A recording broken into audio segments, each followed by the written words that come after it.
ہندوستان میں ابن بطوطہ لکھتے ہیں کہ یہاں دریا کنارے ایک وقت ایسا بھی آیا کہ ہندو متاثر ہوئے تو کچھ مسلمان بھی متاثر ہو گئے. کہنے لگے دریا کے کنارے سال کی جو آخری تاریخ ہوتی ہے نا، آخری تاریخ سمجھ لیں 29 ذی الحج، سال کے آخر پہ نا شیطان آتا ہے، ایک بت خانہ اس میں شیطان آتا ہے اور شیطان آ کے اس بت خانے پہ قبضہ کرتا ہے. تو اگر وہاں ایک کنواری لڑکی نہ بٹھائی جائے تو وہ سارے ملک پہ قبضہ کر لے گا اور سب کو مار ڈالے گا. لہذا ایک لڑکی کی بلی چڑھائی جائے گی، اس کو بٹھایا جائے گا بت خانے میں رات کو. وہ کنواری لڑکی ساری رات وہاں بیٹھے گی، صبح جب لینے جاتے تو لڑکی مری ہوتی. شیطان آیا ہے تو اس کو نہ یہ دینی ہے تو تب اس نے جان چھوڑ. یہ رسم تھی. میں اکثر کہتا ہوں ہمارے تو جو دروازے پہ بھیک لینے آتا ہے وہ بھی قسمت کا حال بتاتا ہے. جس کی اپنی قسمت خراب ہے کہ مانگتا پھر اپنی قسمت کا یہ حال ہے کہ در در کا بھکاری ہے، قسمت کے حال بتاتا ہے. اور کئی دفعہ سونا بھی ڈبل کر دیتے ہیں. وہ پتہ تب چلتا ہے جب سنگل بھی غائب ہو جاتا ہے. خدا کا خوف کرے، یہ قسمت کا حال بتائے گا جو روٹیاں مانگتا ہے. کچھ تو تھوڑا سا معیار زندگی بنائے. ہم مسلمان ہیں، ان کا بھی نظریہ بن گیا. مسلمان بھی اس نظریے کا شکار ہو گئے کہ جناب سال کے آخر میں ایک کنواری لڑکی بٹھائیں گے ورنہ وہ سارے ہندوستان کو مار دے گا.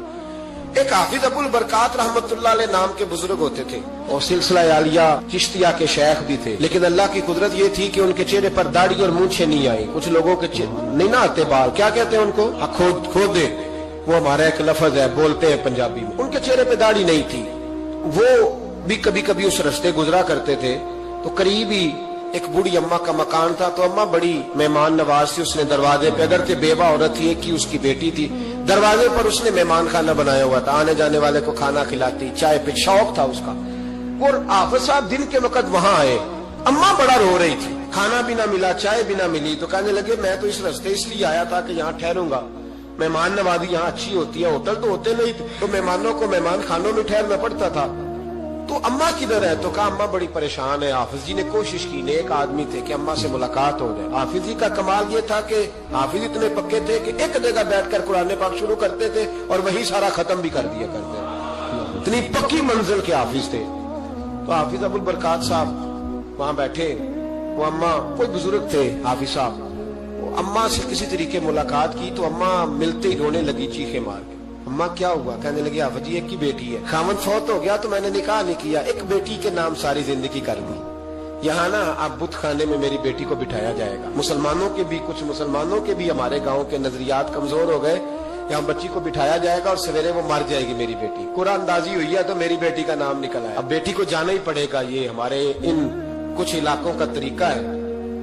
حافظ جی کہنے لگے اماں تو اس طرح کر، میں لوگوں کو سمجھاتا ہوں کہ یہ غلط ہے، شریعت اس کو پسند نہیں کرتی. تو میرے ساتھ انہوں نے کہا یہ لوگ نہیں مانیں گے. بہت سارے ہندو بھی ہیں، بہت سارے مسلم بھی ہیں، تو گڈمٹ ہو گئے نظریات، یہ تھوڑی مانیں گے. حافظ جی کہنے لگے اماں پھر ایک اور حل بھی ہے، میرے چہرے پہ کون سا داڑھی ہے، تو بیبیوں والے کپڑے مجھے دے. آج میں بیٹھتا ہوں وہاں، دیکھتا ہوں کون سا شیطان آتا ہے. عقیدہ مضبوط ہو نا. اقبال کیا کہتے ہیں ارادے جن کے پختہ ہو، نظر جن کی خدا پر ہو، تلاتم خیز موجوں سے وہ گھبرایا نہیں کرتے.